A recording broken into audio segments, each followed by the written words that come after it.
quiet about this whole brouhaha and back and forth with Unibank being consolidated into consolidated bank with some other banks. The big question is, why now? Why have you decided to speak now? Yeah, we have been quiet because we were expecting to have a copy of the KPMG report. KPMG was appointed on 20th March, to sort of examine the bank books and those type of things and make recommendation to the Bank of Ghana, because at that time the Bank of Ghana thought that the bank was, financial stability and those things was weak and those type of things. So we were hoping that after the exercise, we will see what are the findings of KPMG, and then based on that we can engage in constructive and discussion and those type of things. But as of today that I'm talking to you, officially, the shareholder has not got a copy of the KPMG report. Despite repeated requests, one of them in writing as far back as 3rd of August to the Bank of Ghana by the shareholder asking for a copy of the report. And the Bank of Ghana response, which was given on 13th of August, 10 good days after the letter was sent to Bank of Ghana, was that at that point in time they cannot give the shareholder a copy.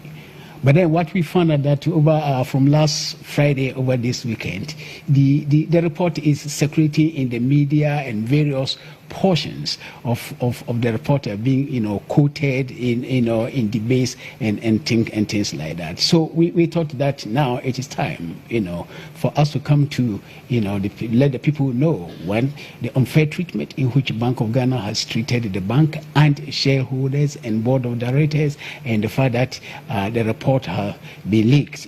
But the most important thing is that in that report, and as we read, as we stated in our press release, there are 3 important paragraphs of that report, and it's a letter covering the report. And the paragraph says that, as stated, and this is KPMG talking, as stated in our engagement letter, unless otherwise stated in our report, we have not sought to verify information contained herein or performed procedures necessary to enable us to express an audit opinion on any of the financial or non-financial information contained in this report.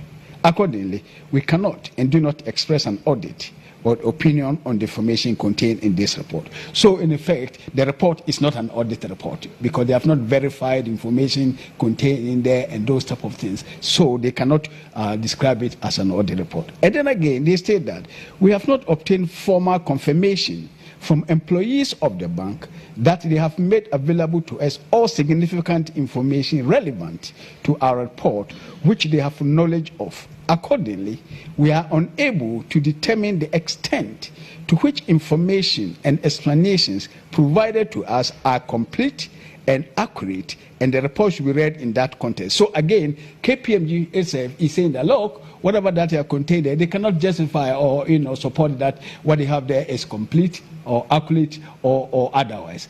And therefore they go on. Therefore, you should not, here me talking to Bank of Ghana, you should not, without our prior written consent, refer to our use, our name, or the report for any other purpose. You should not, without our prior written consent, refer to or use our name or the report for any other purpose. Refer to our report in any investment memorandum, circular, or any other document, or make it available or communicate it to any other party. So if this KPMG is sort of issuing a very strict warning or to Bank of Ghana, then why should Bank of Ghana base on this report take the actions that they've taken when their own auditor administrator has told them that whatever that I've given to you, they cannot verify the information, and therefore it cannot be considered an audit, and therefore they should be very careful not to take any decision based on the report that they've given to you. Prof. And again, after all this, the shareholder has been desperately trying to get the report, and the Bank of Ghana said that we cannot give you a copy of the report for at least for the time being.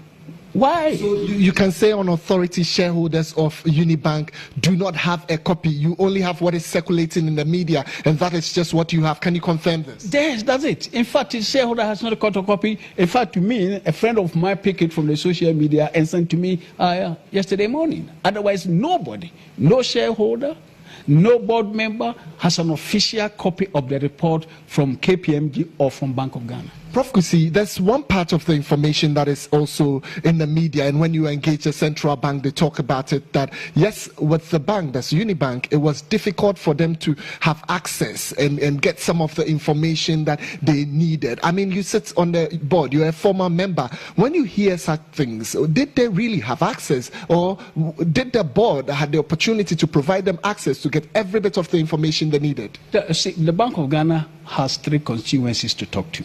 The Bank of Ghana talks to the management of the bank. We have the management. We have board of directors. All of them are appointed and all of them are approved by the Bank of Ghana. We have the shareholder, and the Bank of Ghana knows the shareholder. So if the Bank of Ghana actually has the interest of the bank at heart, and they are trying to have some communication or interface with the management, and they are finding it difficult to get that, why didn't they contact the board? Or why didn't they contact the shareholder and say, this is what the difficulty that we are having, with this information or that information, management is not coming up from so shareholders, because you are responsible giving directions so can you intervene? Or even the board, the shareholder, this is what happened, can you intervene? But nothing. But let me tell you something. When all these things were going on, and the Bank of Ghana was undertaking, unusual examination, with the bank going there almost every month and those type of things. On 16th of January, the board of directors wrote to the Bank of Ghana saying that, look, we are aware of what is going on here, and we think that it is unusual. So is there anything that is going on that the board needs to know, other than you sending people to do? That was 16th of January. Up to today, as I'm talking to you, the Bank of Ghana just simply ignored the letter that the board sent to it. So we don't really understand, the motive behind the actions that the Bank of Ghana is taking together with its KPMG administrator. Okay, Prof. Newman, I'm just preparing to wrap this interview up, but just then, can I find out from you? So there's a big question of liquidity issues. I mean, that's the primary reason that the bank has been consolidated.